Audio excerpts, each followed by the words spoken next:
Well, this year I'm voting for the Democrat without much hesitation. And unsurprisingly enough, I tend to have liberal values and side with the left on issues of policy. But I've heard a number of fellow travelers on the left say, or maybe just retweet or share a meme that says this, not exactly the same thing. But anyway, share or say something to the effect that if a person is voting for Donald Trump in 2020, then they are straightforwardly a bad person. They reveal to their community who they are. The waiting is over. They're bad. We can finally just say it. If you vote for Trump again, you're bad. We know it, and we can all go to bed now knowing this, fully understanding your badness. Well, we sleep the blessed sleep of goodness. Pretty convincing, huh? Well, I have a problem with this. Not because I don't get the frustration one has with people who ignore or make excuses for Donald Trump's behavior, and not because I understand why many Trump supporters insist on criticizing his adversaries for the things he himself does, and in many cases much worse and more often. No, I have to admit I'm annoyed with that more or less all the time. But I have a problem with this idea that some people on the left have, that a person voting for Trump in 2020 is a bad, toxic person that ought to be cut out of their lives and has revealed themselves to be basically an automatic fascist or racist or clearly filled with hatred. I have a problem with this not because I don't understand the feeling, but because I, like many others, am a prisoner, as they say, to knowledge that I just can't unknow. The reality is, I personally know and have interacted with many, many people in my life over the last several years who will vote for Donald Trump in a couple weeks.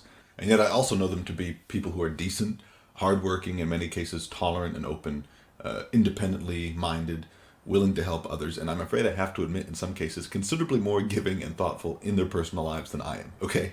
That's just true. It doesn't really matter if you like it or don't like it. It's just clearly true, and I'm aware of it.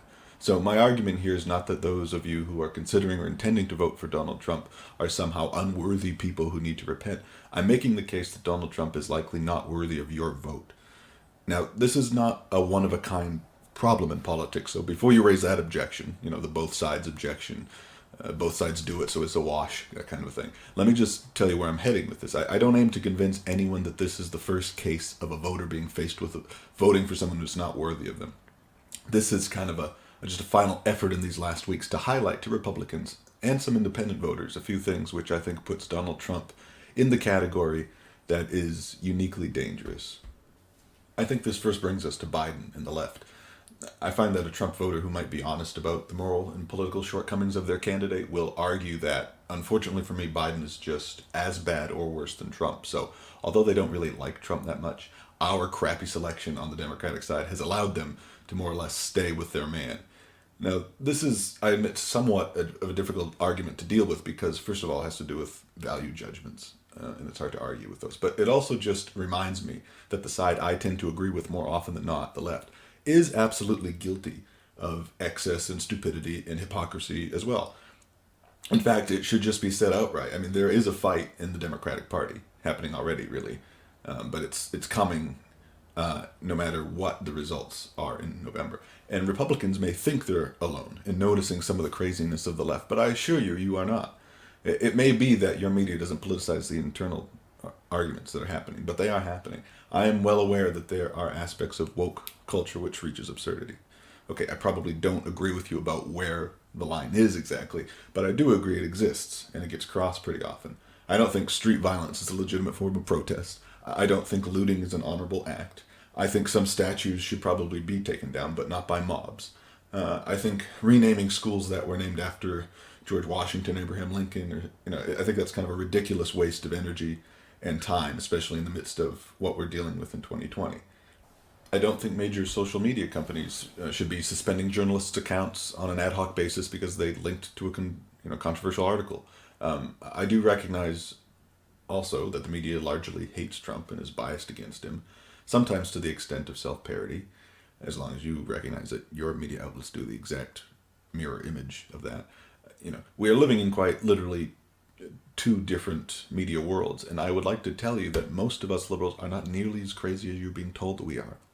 And I am willing to believe that you are not as crazy as we are being told. Because we are literally living inside an experiment in which media companies are seeing how good polarization of our country is for business. So the wild excesses of the left exist, but they're not being reported in the right proportion to how the rest of us actually feel about most things. And this brings us to Biden. So Biden is not even close to an ideal candidate. He's too old. Everybody knows he's definitely not as senile as Trump says he is, and you'll see that if you actually watch his recent town hall, for example. But there's no doubt he's in some kind of cognitive decline, which you would expect for someone his age. You know, he says pretty weird stuff a lot, and his son Hunter is a kind of train wreck. Although when you compare the actual stuff that Trump's kids have gotten up to these last few years, I don't really think that they have a leg to stand on in that area. But anyway, voting for Biden, which I think at the end of the day is the right way to vote, is not voting to solve our problems. It's much less ambitious than that. It's simply agreeing we need to pull back from the brink for a minute. And the reason Biden represents pulling back from the brink and Donald Trump does not is because Donald Trump, although not the cause of our problems, is clearly a main accelerant of them and will absolutely, just because of who he is at his core, will continue to make everything angrier, dumber, and worse. The fact that he says he's for law and order doesn't mean that he is. Trump benefits from the existence of violence and craziness on the far left, and the far left benefits from the existence of Trump, because the only justification they have for existing is each other. Biden, meanwhile, for all his quirks, is a relatively consensus-seeking, toned-down, boring politician. It's claimed that he's a Trojan horse for the far left, but he's in fact surrounded mostly by predictable, moderate Democratic advisors who've been around for a long time. And the very fact that Democrats chose him, voted for him, suggests that the Republican idea that the radicals have taken over the party is just not the case. Most people voted for one of the moderate choices in the primary. They didn't vote for anarchists who burn cars, right? This is a caricature of the real Democratic base. In most ways, Joe Biden is not outside the bounds of normal establishment. And that's what we need right now. Not because it's so great, but because we need the space to gather our bearings and see how we can deal with the half dozen or so real emergencies we're facing as a country at the moment. This kind of seriousness, whoever you blame for our problems, is just not going to happen when Donald Trump is leader of the country. He's not really interested in serious governing, and he is not at all interested in toning down the hatred and the polarization. Nothing about his first term, or really his entire life in business, suggests he's a guy that is committed to stability. His entire life has been getting into one fight after the other, usually very publicly, sometimes making himself more wealthy, sometimes not. And I have to believe honest people know this is true, whether they like him or not. So is this person actually going to see us through our current problems? How? There's a thought experiment which is really useful, but also very annoying because it has many times revealed to me how wrong I am about something, or how out of proportion my reaction is to something. The simple experiment in this context is to imagine someone, either a hypothetical someone from an opposite party or some real public figure you already don't like, and imagine that someone doing the exact thing that the person you support, in this case Donald Trump, is doing or has done. Okay, so just take a second and pick someone in politics you don't much like. Come on, Nancy Pelosi, it's a little obvious, isn't it? Obama, really? Okay, no, sorry, this is your example. I shouldn't say anything. Did someone just pick Adlai Stevenson? When were you born? Anyway, never mind. Just pick someone who you don't like. It doesn't matter. Let's just imagine this person doing the following things, okay? I'll read off a short list of things that this person does, and think about what your reaction might be.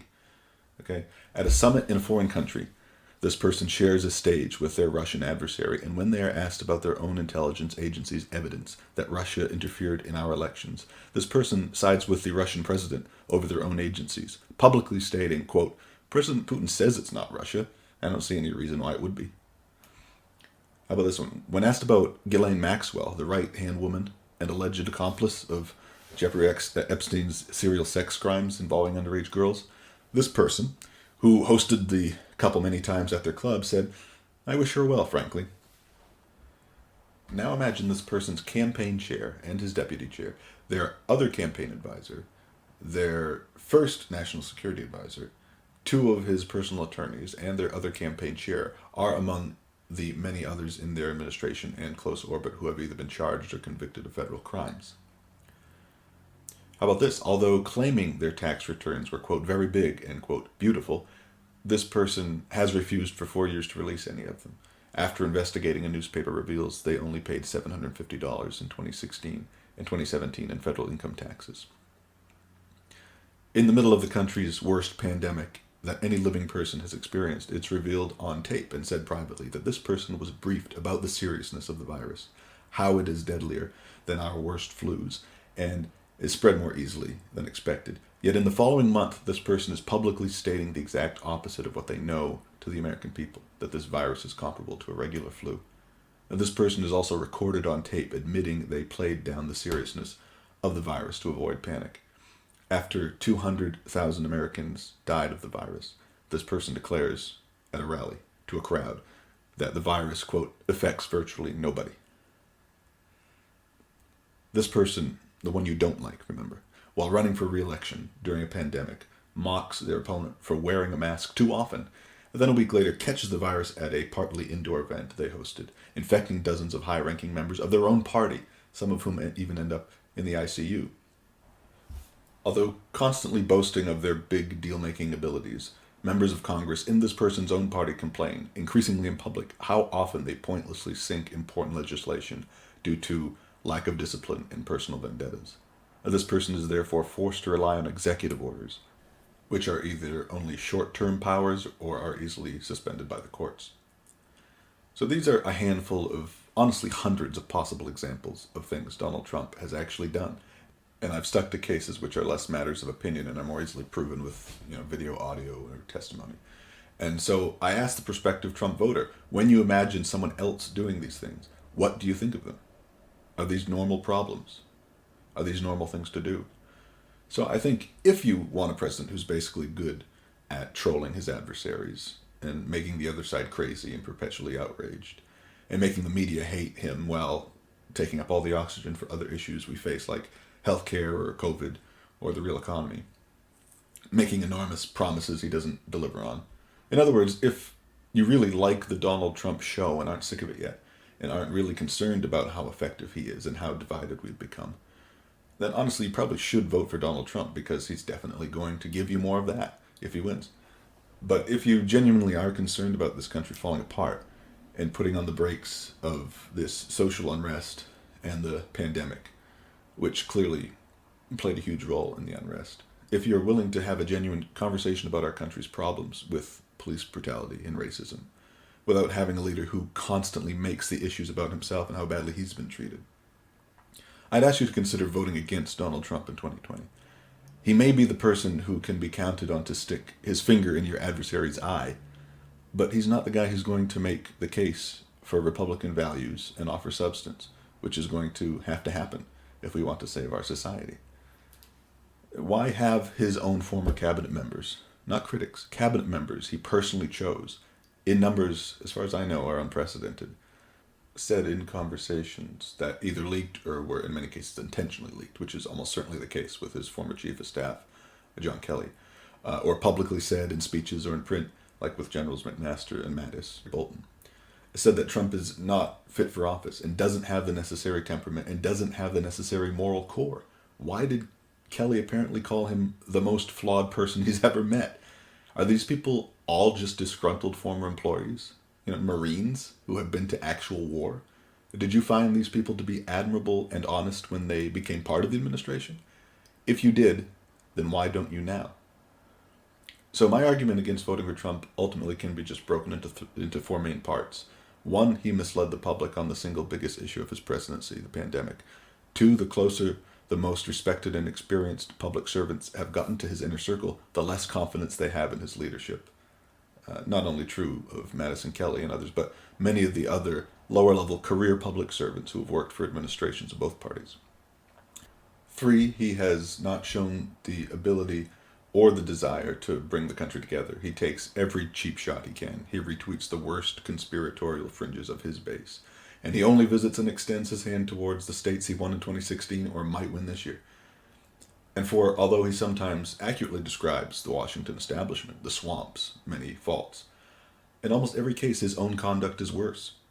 His campaign manager has been caught stealing from the Build the Wall fund. Right? His kids are getting kickbacks all over the world, and his own business is making money off the presidency. If you do the exact same things you criticize others for doing, and you do it more and more often than they do it, you don't have any moral authority at all, and your criticism has no value. So on all four of these fronts, Joe Biden would be a major improvement. And these are the four fronts, I think, that are going to have to be taken care of first before we can solve any of our many problems and emergencies that are facing us right now. Without resolving these issues, we can't even begin. So I recognize what I'm asking of Republicans is that they do something that takes far more guts and honesty than what I and other liberals are going to be doing by voting against Trump. If you're a liberal, it's like, the easiest thing in the world to not vote for the opposite party when some crazy guy is the candidate. It's like the referee asking you if the rival team just committed an obvious penalty. It's like, yeah, thanks for asking. They did. That doesn't take any courage at all. Okay, I know that. It does take courage for members of a group to voluntarily admit their own problems. And in this case, it will require a lot of courage and honesty for Republicans to admit that their candidate doesn't belong at all where he is. And that if he stays there, it's not just a matter of hurting or alienating liberals. It's going to seriously hurt them long term and is going to seriously hurt the entire country. I do appreciate you listening to my argument. Maybe you can find holes in it, maybe you don't like it, but thanks for listening to it. If people I know and care about vote for Trump again, I'm not going to do this performative thing where I'm going to shun them or talk about shunning them. I'm not going to hate them or disown them. I'm going to think they participated in a major, crucial, historical error, the kind which well-meaning and decent people have made in the past, and I'm sure will make again. I hope that when people look back at our time, which will probably look very odd and riddled with lies and manipulation and technological folly, they won't see a people who are just going along for the ride, just watching the show passively. I hope they will see we eventually took the reins of our lives, stopped living in our own private social media fantasies, became more honest and charitable towards each other, and tried to pull back from the edge of what historians wind up later calling decline, a very mild word that conceals generations of misfortune and wasted potential. I hope we will have tried very hard to pull back from this, keeping in mind that our kids will outlive our personal squabbles, but not our big mistakes.